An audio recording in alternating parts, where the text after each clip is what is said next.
Hello everybody, hope you're all fine, well and dandy. It's very dark day today in UK and England. We had snow last night and it's raining quite hard now, and I think we've got loads of floods today. Anyway, that's the first 13 seconds gone.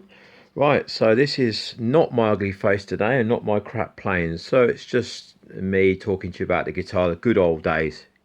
So there you go, there's my Pearloid scratch guard, and it's still got the cover on. As you can see, it's peeled a little bit there and here, and I'm just going to talk you through some bits and pieces. That's the thing for Martin, and of course you can see it's a Dreadnought Junior. It's not focusing because it's really, see, Dreadnought Junior, and this is solid Sapele back and sides, and it's a Sitka spruce top. See that grain? See that splitting grain? That grain, it's just split in there. It's lovely, isn't it?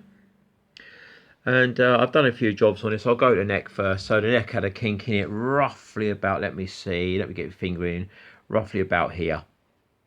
So, oh look, I found something. Now I'll tell you what I'll do. I'll add that, see if I can get that bit off of there. Trusty toothbrush, trusty toothbrush. Right, so yeah, I had a kink about here, somewhere between here and here. So if we say about the 3rd fret, so the kink there, I've done that. So we went over here. There's a truss rod bit here, you can see it just about there, and there's the plaque for Martin. This is the DR Junior, just about there, and there's a truss rod, and the truss rod is like 15 miles down here. So the truss rod actually comes in about here. So even though your point comes in here, you've got to go all the way down to here, and it needed just about just shy of a quarter of a turn. So not a quarter turn. There you go, there's my plaque down there, you can see there, see? DR Junior. It's a solid guitar. I call this a traveller or a campfire guitar. Don't throw it on the campfire. There's me Martin bit there. So I'm a very dark thing today. That's quite nice. And they're standard like Schuller type tuners. They probably are Schuller knowing Martin, and they say Martin on the back. So on the nut, I graphited the nut. You can see a bit. So that's one of these things. That's a pencil, and it's got to be razor sharp. See, you want to be razor sharp, and the reason why you want to be razor sharp is so you can get into this one. Let me just see if I can find my finger. There you go. So you can get into that one there. That is the high E. That's very fine. So that's why you need the point of your pencil to be super sharp. You see, just so, and just very gently. So when you're putting on there, you just get a pencil, and basically speaking, you're just getting it, just rest it against it. You're just very gently doing that. You're not pushing any pressure. Don't put any pressure on it. You'll snap your pencil tip off, and you're gonna have to sharpen it again. So I graphited that, and then I just used the head of this. I used a toothbrush, and then I just went over it, and I just brushed off what was the excess of the pencil, or you can call it graphite. So I graphited the nut. I've straightened the thing, and then I did Dunlop 65 lemon oil. That's not actual lemon oil. Don't ever put lemon oil on your fretboard or fingerboard. So it's Dunlop 65, and I recondition that, and that's why you can see. Let me get a finger. You can see that's lovely colourway down now. There you go. Oh, a bit of light. The sun's come out a little bit, only a little bit, but there you go. You can see there. Let me just go down here quickly while the sun's out. There you go. There's my There's me truss rod bolt. And there's me numbers for me plaque, and there you go, that's me bit there saying it's a Dreadnought Junior. And there's a little bit of pearl around here, lovely and sunny. Right, so I've took this out as well, you know about this. So all I did, I just took that out. It's just a half a twist. I'll put it back in its brown packet, and it's gone back in the bag. And just so you know, the nut was done as well. You know, the original nut was taken out of it. So not nut, saddle from the wrong end for that. So saddle. And if I go over here, you can see there's a little gap about here. Where's my big finger? There's a little gap about there. Can you see there's a little gap there?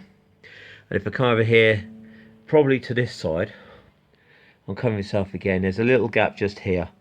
So I don't know if I can get my big finger in. I can't actually see my hand, by the way, guys. So there you go. So just there's a gap there. So you can see there's a little gap just there. I'll try and get on it. That's it. There's a little gap there, just at the top.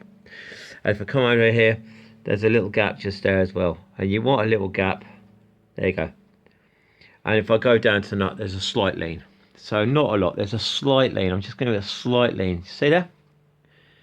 There's a slight lean there, which you're going to get because there's a lot of tension on those There's a lot of tension on the strings. That's going to pull it forward gently. And as I said, the high E, which is this one, could have gone down about another half a mil, maybe a mil, but I'm not going to do that. So I'm going to leave it the way it is. And the original pins are in there, so the original bridge pins. And it's rich light. This is rich light, and this is rich light. So it's a compensator, or it's a copy of what's the damn stuff called? Ebony.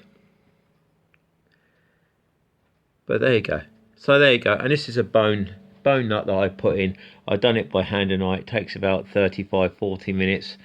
Say about an hour comfortably of messing about. You've got to take it down, try it, take it down, try it, take it down, try it, and use the original saddle as your template.